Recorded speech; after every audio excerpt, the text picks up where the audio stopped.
Toxu tuxumi, ördək tuxumi, g'az tuxumi, bödüni tuxumi qatorliq tuxumlarning qaysisining oziqlik qimmati yuqori? Toxu tuxumi oqsil miqdori eng yuqori, jigar cho'ng mingga intayin foydaliq, yana immunitet kuchini yuqori ko'taradi. Yashanganlarga, 3 yuqori kishilarga va tajismon yurak kasali bor kishilarga mos keladi. Ördək tuxumi tarkibida oqsil, may mo'l bo'lib, kalsiy miqdori eng yuqori, so'ngakning yetilishiga foydaliq. Lekin ördək tuxumi tarkibida trigliserid miqdori nihoyat yuqori bo'lib, jiq yeb solgan vaqtda yurak qon tomir sistemasiga ziyon yetkazadi.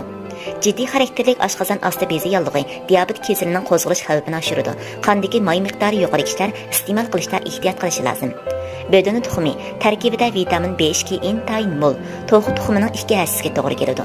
Metabolizmni ilgari suradi. Bolalarning o'sib yetilishiga intayin foydali ham cho'ng miyaning yetilishini ilgari suradi.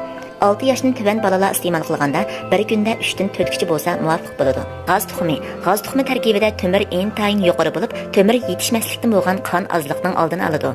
G'az tuxumi tarkibida letistet mo'l bo'lib, cho'ng miyaning hayotiy kuchini oshirib, hazm qilishga yordam beradi. Lekin xolesterin miqdori eng yuqori bo'lib, qondagi may miqdori yuqori kishilar amal bar oz iste'mol qilishi lozim.